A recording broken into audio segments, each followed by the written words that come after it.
Thank you all very much. दुनिया इस वक्त दो जंग देख रही है। पहला रूस और यूक्रेन के बीच चल रहा है और दूसरा युद्ध इजराइल और गाजा में हो रहा है। गाजा में इजराइल और हमास के बीच चल रहे जंग में अब ईरान भी कूद चुका है और ईरान और इजराइल दोनों देश एक दूसरे से दो हाथ कर रहे हैं। गाजा के हमास और लेबनान के हिजबुल्लाह पर इजरायली हमले के बाद ईरान ने 1 अक्टूबर को इजराइल पर मिसाइलों से हमला बोल दिया था और फिर इसके जवाब में इजराइल ने अक्टूबर के आखिरी सप्ताह में ईरान पर हमला बोल दिया। ईरान फिर इजराइल से बदला लेने की तैयारी कर रहा है और आशंका जताई जा रही है कि वह किसी भी वक्त इजराइल पर हमला कर सकता है। ऐसे में दोनों देशों के बीच जंग की बड़ी आग धधक रही है। इस बीच अमेरिकी राष्ट्रपति चुनाव जीत चुके डोनाल्ड ट्रंप ने दुनिया में चल रही जंगों को लेकर बड़ी बात कही है।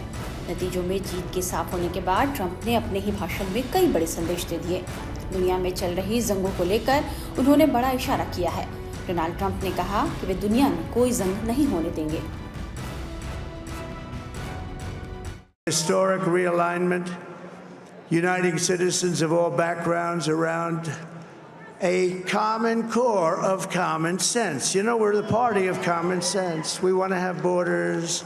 We want to have security. We want to have things be good, safe. We want great education. We want a strong and powerful military, and ideally we don't have to use it. You know, we had no wars. 4 years we had no wars, except we defeated ISIS.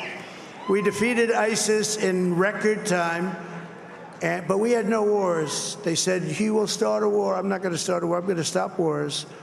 But this is also a massive victory for democracy and for freedom. चाहे रूस Ukraine युद्ध की बात करें या फिर Iran Israel युद्ध, Trump से पहले राष्ट्रपति जो बाइडेन या यूं कहें कि अमेरिका की नीति रूस और ईरान के खिलाफ रही। एक तरफ रूस यूक्रेन जंग में अमेरिका यूक्रेन का साथ दे रहा है तो ईरान इजराइल युद्ध में इजराइल का। रूस यूक्रेन युद्ध की बात करें तो यूक्रेन पर रूस को हमला किए 2.5 साल से ज्यादा वक्त बीत चुका है। इसके बावजूद इस युद्ध के समाप्त होने की कोई संभावना नजर नहीं आ रही। इस जंग के कारण शीत युद्ध के बाद एक बार फिर रूस और पश्चिम के बीच सबसे बड़ा टकराव भी शुरू हो चुका है। अमेरिका और अन्य पश्चिमी देश शुरू से इस युद्ध में यूक्रेन का साथ दे रहे हैं। इतना ही नहीं, अमेरिका और अन्य पश्चिमी देशों ने तो रूस पर कई आर्थिक प्रतिबंध भी लगा रखे हैं और यूक्रेन को हथियारों से लेकर कई तरह की मदद भी पहुंचाई है। वहीं ईरान के साथ युद्ध में भी अमेरिका इजराइल के साथ खड़ा नजर आ रहा है। उसने अपने कई महत्वपूर्ण हथियार इजराइल में तैनात कर दिए हैं। अमेरिका ने इजराइल में terminal high altitude area defence system third भी तैनात कर दिया है। इतना ही नहीं, अमेरिका ने ईरान को चेतावनी भी दी है कि वह इजराइल पर जवाबी कार्रवाई की गलती न करे।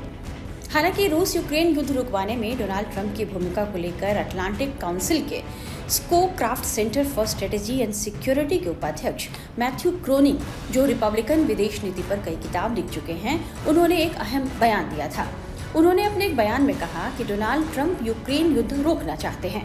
वो कहते हैं कि ट्रंप बयान दे चुके हैं कि वो जेलेंस्की से कहेंगे कि वो समझौता करें वरना अमेरिका सहायता रोक देगा।